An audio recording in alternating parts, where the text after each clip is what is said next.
आमच्या हक्काचं, नाही कुणाच्या बापाचं. छत्रपती शिवाजी महाराज की जय. जय जिजाऊ. जय शिवराय. एक मराठा, लाख मराठा. एक मराठा, लाख मराठा.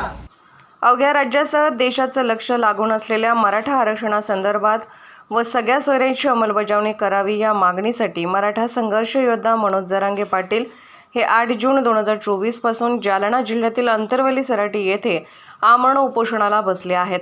त्यांच्या उपोषणाचा आज 5वा दिवस आहे.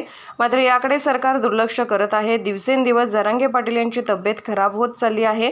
तरी पण या राज्य सरकारला त्यांच्याशी काही देणं घेणं नाही व मराठा समाजाशी देखील काही देणं घेणं नाही.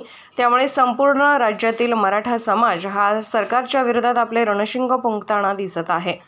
त्याच पार्श्वभूमीवर आज कळंब येथे उपजिल्हाधिकारी यांच्या मार्फत सकल मराठा समाज बांधवांनी मुख्यमंत्री एकनाथ शिंदे यांना आपल्या मागण्यांचे निवेदन दिले आहे व या निवेदनात म्हटले आहे की मराठा योद्धा मनोज जरांगे पाटील हे 8 जून पासून अंतरवली सराटी येथे आमरण उपोषण करत आहेत.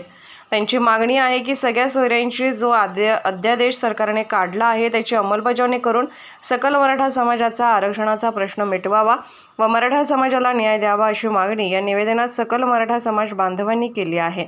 याप्रसंगी एक मराठा लाख मराठाच्या जोरदार घोषणाबाजी करत व जरांगे पाटील यांच्या समर्थनार्थ उपजिल्हाधिकारी कार्यालय परिसर घोषणांनी मराठा समाज बांधवांनी दणाणून सोडला होता. आता मुख्यमंत्री काय भूमिका घेतात याकडे सर्वांचे लक्ष लागून राहिले आहे, कारण जरांगे पाटील यांची तब्येत दिवसेंदिवस खालावत चालली आहे.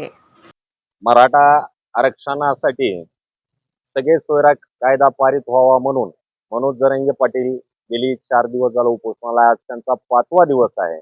तरी देखील शासनानं कोणतीही दखल घेतली नाही. यामुळे त्यांची प्रकृती खालावत आहे.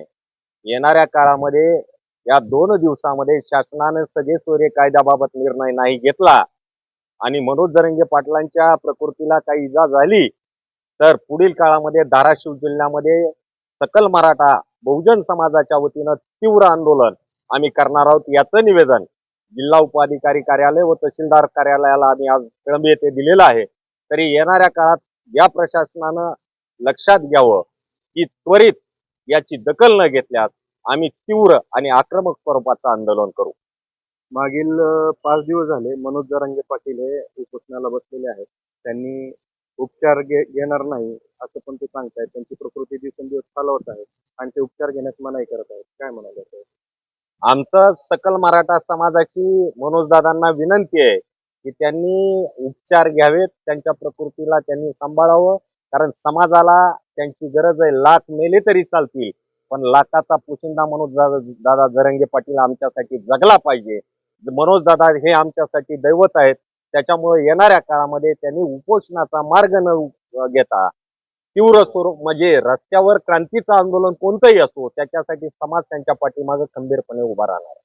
जवळजवळ मागील ऑगस्ट महिन्यापासून हे आंदोलन सुरू आहे. जुलै-ऑगस्ट महिन्यापासून. आणि एक आनंदोत्सव पण मराठा समाजाने यावर साजरा केला होता की आरक्षण मिळालं म्हणून. पण आता सरकार गांभीर्याने घेईल का? काय वाटतंय? शासनानं समाजाशी केलेला हा दगाफटका होता. त्या काळच्या तत्कालीन मुख्यमंत्री असतील, उपमुख्यमंत्री असतील, यांनी आश्वासन दिलं की कायदा आम्ही पारित करू, परंतु कायदा पारित झाला नाही. समाजानं भले आनंद उत्सव साजरा केला असेल परंतु नंतर त्याची फसवणूक झाल्यानंतर समाज तेवढ्याच तीव्र आक्रमक स्वरूपानं त्यांनी मतदान रूपी दाखवून दिलं की तुम्ही दगाफटका आमच्याशी केला तर आम्हीच दगाफटका तुमच्याशी करू. येणाऱ्या काळामध्ये शासनानं जर असंच आम्हाला फसवत राहिले तर येणाऱ्या काळामध्ये गनिमी काव्याने शासनाला प्रत्युत्तर दिलं जाईल. सध्या कुणबी प्रमाणपत्र वाटप चालू आहे का? काय सध्या शासनाची दिरंगाई आहे. कुणबी प्रमाणपत्र बी त्या पद्धतीनं वाटप केले जात नाहीत. त्यामुळे शासनाचा आम्ही तीव्र निषेध करतो. मनोज जरांगे पाटील असं म्हणाले आहेत की विधानसभेत उमेदवार उभे करणार. वेळ प्रसंगी आम्हाला जर मनोजदादा जरांगे पाटलांचा आदेश आला की त्या भागामध्ये उमेदवार उभा करा आणि निवडून द्या तर आम्ही येणाऱ्या काळामध्ये येणाऱ्या उमेदवारांना पाडल्याशिवाय राहणार नाहीत.